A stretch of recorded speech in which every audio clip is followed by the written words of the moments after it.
Well, my name's Jerry, and I'm sitting here with my friends King and Jeff, and we're just talking a little bit about what kind of church does it take to reach our community. King, I know you had some great ideas. Share with us. What do you think it takes to reach our community? To reach the community, we first need to be the community, part of the community. Church planting is not only a church for the community, it also is a church by the community. By doing this, we take the risk of welcoming those seekers, those non-Christians to come to our community, because community building is not that we started off, because it's already there.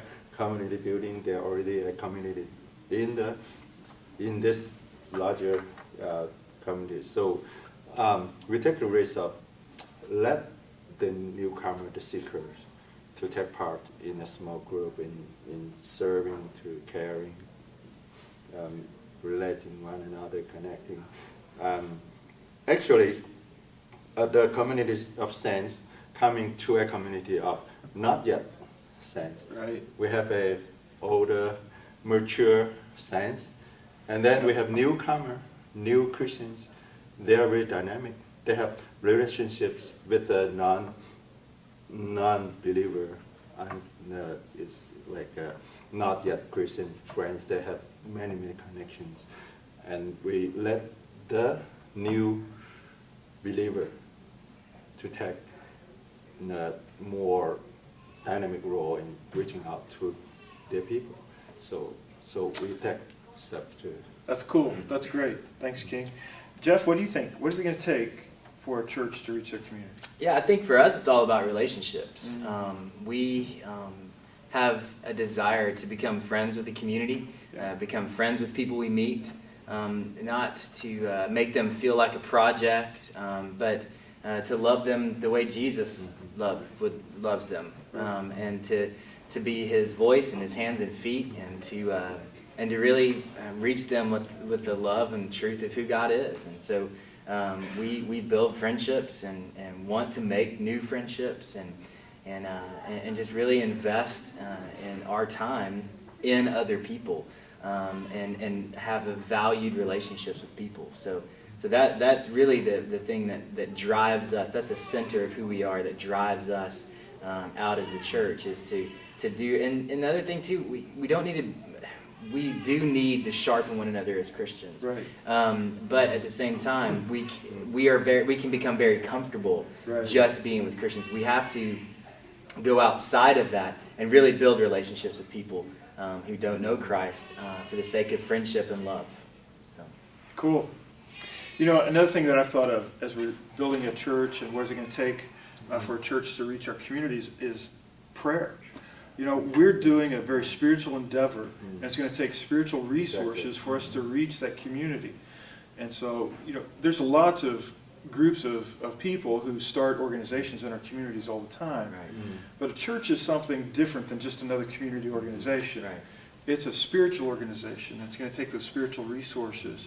And so the church that begins to pray and really learns more and more what it takes to pray, and it's putting in the time and energy to pray, and seeing God answer those prayers, and begin to see doors opening up in that community, and begin to see strongholds come down in the community, and a softness towards the gospel as a result of prayer, I think really goes a long way towards helping establish that church and that community.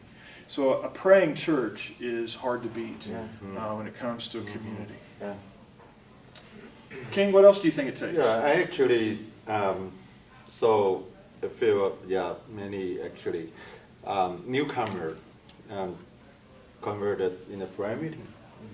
They went to pray, and they asked for permission to pray, and then they become Christian, and then they become the praying Christians. And one other point I want to add is just how we mentioned taking risks. Building a community church planting environment. Now I think it involves sacrifice. Yeah. You need to sacrifice your your habits of being an established church and the way of doing things, the way of what a church look like, and you go to a new community to start up a new church, not the established. To sacrifice your time, to your energy and your money, actually is what in your pockets, and you struggle with this community. Yeah. You share the struggle of their lives. So it's a long-term sacrifice. Yeah. Boy, it does take a lot of sacrifice to be able to start a church and to see a church grow and establish in a community. That's right. Jeff, what else do you think it takes? I think it takes serving the community. Yeah. That we intentionally serve the community, serve the needs of the community. Just a story of my children, or my daughter's in grade 3 and my son is in grade 1, and just knowing their lives and being at the school with them, that somebody came to us and said that the school needed a 5th grade basketball coach. And so I grew up playing basketball, and so I jumped at the opportunity to volunteer to be a basketball coach, because that gave me relationships with 12 5th grade boys, but it also gave us relationships with those 12 families. And so we had a big basketball banquet at the end of the year. They'd never had that before. We had a big basketball banquet at the end of the year, and I just told the people, all the families, I was a pastor, and if they had any questions about God and Jesus, that I would be willing to answer those. And we had one family that came to us, and they've started coming to our church and being a part of what we're doing. And so volunteering and serving the community and serving the needs that you see and being intentional in that is just a huge part. It goes right alongside with relationship building. Yeah, sure. I could see where it would. You know, another thing I've discovered too is that if we continually learn about our community, we keep learning more and more about our community. A community is always changing. It's a very dynamic place, especially in a city, in an urban setting especially. And so the more we can learn and keep learning, I find it helps us love our community better and more. Because the more we know about them, the easier it is to love them. Right. Because we begin to care about what their hurts are, what the fears are, what the challenges are. We also learn what they celebrate. Right. You know, what does this community get excited about, and what does it value? And so we begin to value those same things and get excited about those same things right along with them, because we're beginning to love them. Yeah. And as we love a community, I think it's easier to build relationships and to serve them. Right. As we love a community, it's easier to sacrifice for them and to take the risks that it takes. And as we love them, we're able to pray for them and pray that God would begin to touch doors and open doors and touch lives.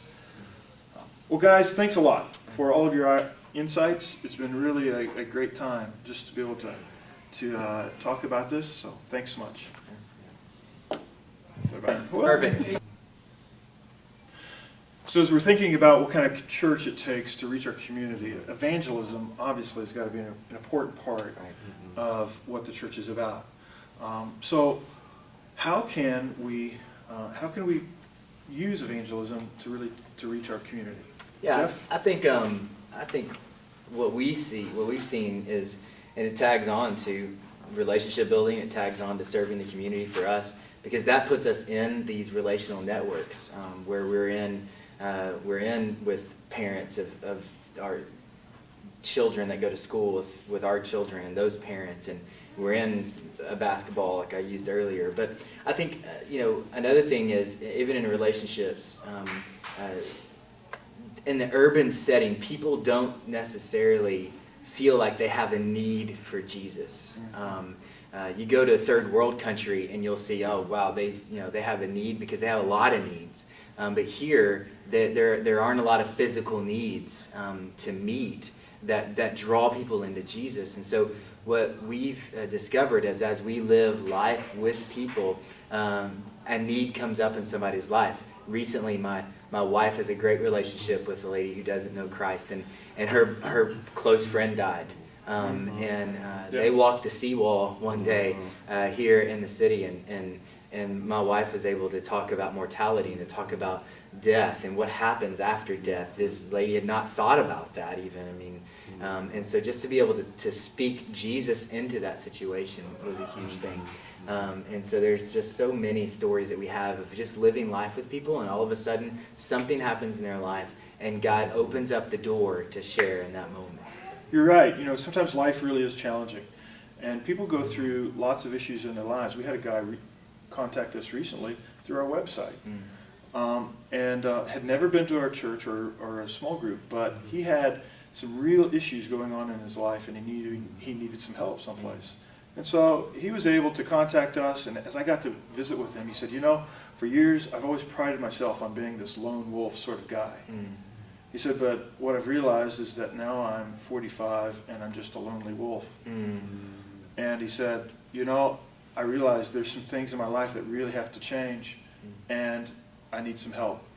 And it was at that moment then that we were able to come alongside of this guy and love him and share the gospel with him and see him make a decision for Christ. And you know, normally, my experience has been it takes a long time. You have to build a long-term relationship with someone to see them come to Christ. But in this particular case, God's hand was at work in a person's life, and it took an afternoon in a coffee shop, and he was able to do it. King, how have you seen it happen evangelistically? I have seen lots of examples. Our church member, the new immigrant community, they go to ESL classes where they meet their friends, other new immigrants from the same countries, speaking same language, and that is where they meet, and they end up in a small group. Invite them to our small group, and they share their life experiences and testimonies. And some of the parents could bring the kids to kindergarten, to school, and they met the other parents, and there where they share the same story, their struggles, and the new immigrants, and now many of them come to the experience. You know, changing one. I don't think there's anything more exciting in a church plant than seeing people's lives change as a result of Jesus Christ.